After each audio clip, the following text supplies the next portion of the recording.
দিনত যদি অসমত কোনোবা দুজন পণ্ডিত আছে, অসমৰ জাতীয় জীৱনৰ যদি কোনোবা দুজন বিবেক সদৃশ মানুহ আছে, যাৰ মুখলৈ চাই আমি কিবা এটা ভাবিব পাৰোঁ, যাৰ মুখলৈ চাই কিবা এটা আমি আশা কৰিব পাৰোঁ, সেই বিবেক আৰু সেই পণ্ডিত অভিভাৱক সদৃশ ব্যক্তি দুজনী মোৰ দৃষ্টিত হৈছে এজন ডক্টৰ নগেন শইকীয়া আৰু আনজন ডক্টৰ হীৰেন গোহাঁই ছাৰ। আৰু সেই অসমীয়া জাতিৰ দুয়োজন বিবেকৰ ভিতৰত আজি এজন আপোনালোকৰ ইয়াৰ মুখ্য অতিথি হৈছে ডক্টৰ হীৰেন গোহাঁই ছাৰ। গতিকে আপোনালোক সৌভাগ্যৱান। মনত ৰাখিব, যি দুগৰাকী ব্যক্তিৰ বয়স আজিৰ দিনত 83 বছৰ, এই ডক্টৰ নগেন শইকীয়া আৰু এই ডক্টৰ হীৰেন গোহাঁই ছাৰ, এই দুয়োজনৰ বয়স আজিৰ দিনত 80ৰ উৰ্ধৰ। যতদূৰ সম্ভৱ দুয়োজনেই 1939 চনত জন্মগ্ৰহণ কৰা ব্যক্তি আৰু আজিৰ দিনত তেওঁলোকৰ বয়স 83। এখেতসকলে আমাক যিখিনি শিকাইছে, সৌ সিদিনাখনলৈকে হোমেন বৰগোহাঁই ছাৰে আমাক যিখিনি শিকাইছিল, বিবেক সদৃশ অভিভাৱক সদৃশ এই ব্যক্তিকেইজনে আমাক যিখিনি পথেৰে খোজ কাঢ়িবলৈ কৈছে, যাবলৈ সাহস দিছে, প্ৰেৰণা দিছে, পৰামৰ্শ দিছে, আমি সেই পথৰেহে খোজ কাঢ়িম। হীৰেন গোহাঁই ছাৰে ইয়াত সেই কথাখিনিকে কিছু সময়ৰ পূৰ্বে কৈছে। সেইকাৰণে আপোনালোকক মই শেষত ডক্টৰ গোহাঁই ছাৰৰ সুস্বাস্থ্য কামনা কৰি এটা বিশাল হাত চাপৰি মাৰিবলৈ অনুৰোধ কৰিছোঁ।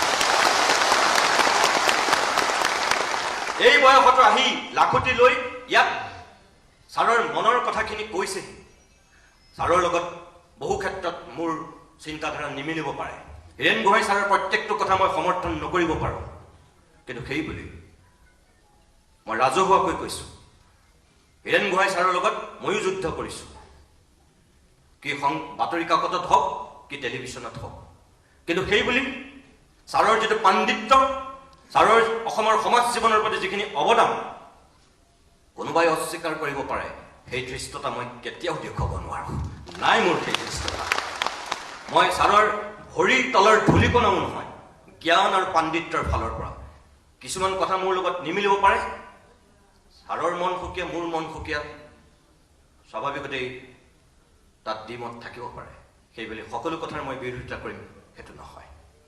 হিমন্ত বিশ্ব শৰ্মা বহুতে ভাবিছে মই সকলো কথাৰ বিৰোধিতা কৰোঁ, মই তেওঁ 1 নম্বৰ শত্ৰুৰ দৰে জ্ঞান কৰোঁ। ভুল কথা। তেখেতৰ ভালটোক মই ভাল বুলি ক'ব পৰা মোৰ সৎ সাহস আছে, আৰু বেয়াটোক মই 1000বাৰ বেয়া বুলি ক'ব পৰাও সৎ সাহস মোৰ আছে।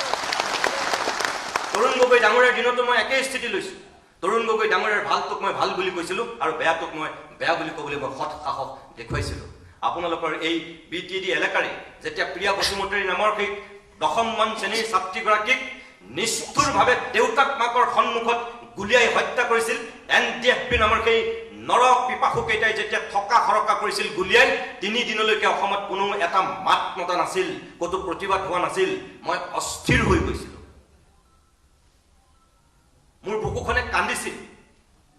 আৰু তেতিয়া মই নিজেই টক চ' কৰি NDFBক চেলেঞ্জ কৰিছিলোঁ, আপোনালোকৰ সাহস আছে যদি মোক গুলিয়াই মাৰক বুলি। কিয় এই ছোৱালীজনীক মাৰিছে? কিয় এই ক্লাছ 10ৰ ছোৱালীজনীক মাৰিছে? ইমান কাপুৰুষ কিয়? নিৰস্ত মাক দেউতাকৰ সন্মুখত ক্লাছ 10ত পঢ়ি থকা ছোৱালী এজনীক হত্যা কৰি কি বিৰক্ত দেখুৱাইছে? কি তাই গোপন আপোনালোকৰ এজেণ্ডা তেওঁ ক্ষতি কৰিছে? আৰু তাৰপিছত কি হৈছিল? গোটেই ৰাজ্যজুৰি ইমূৰৰ পৰা সিমূৰলৈ, আপচুৰ পৰা আচুলৈকে মহিলা সংগঠনৰ পৰা সকলো তেতিয়া জাগ্ৰত হৈছিল। আৰু সেই সময়ত অখিল গগৈ ডাঙৰীয়াই মোক কি বুলি কৈছিল? মই ইছ্যু ডাইভাৰ্ট কৰিছোঁ। গোলাঘাটত তেতিয়া এটা ইছ্যু খাৰা হৈছিল আৰু মই অখিল গগৈ আক্ৰমণৰ বলি হৈছিলোঁ ইছ্যু ডাইভাৰ্ট কৰা বুলি। অখিল গগৈ ডাঙৰীয়াও তেতিয়া মোক ভুলকৈ বুজিছিল। তৰুণ গগৈক মই বচাবৰ কাৰণে ইছ্যু ডাইভাৰ্ট কৰিছোঁ বুলি কৈছিল। কোনো মোৰ তেনেকুৱা মতলব চতলব নাই, এইবোৰ কৈ লাভ নাই। মই যিটো বিবেকে কৈছিল যে সেই ছোৱালীজনীক হত্যা কৰাটো অপৰাধ, অসমৰ মানুহে সেই সময়ত মৌন হৈ আছিল, মই তাৰ বিৰোধিতা কৰিব লাগে। আৰু সেইকাৰণে মই অপেন চেলেঞ্জ দিছিলোঁ NDFBক, যদি আপোনালোকৰ সাহস আছে তেনেহ'লে মোকেই গুলিয়াই মাৰক। কিয় সেই ছোৱালীজনীক মাৰিছে? আৰু মই আজিও কৈছোঁ আপোনালোকক যে এইবিলাক থাকিবই। মই জানো যে আপোনালোকৰ ইয়ালৈ অহাৰ পিছত মোক বহুতেই আকৌ সমালোচনা কৰিব, হয়তো মোক গুণ গুণ কৰি দেখুৱাব কাৰ লগত বহি আছে নিতুমণি শইকীয়া। চাওক, এফালে ABMCৰ সভাপতি, আনফালে আমচুৰ সভাপতি, মাজত হয়তো হীৰেন গোহাঁই ছাৰকো গুল গুল কৰিব আৰু মোকো কৰিব।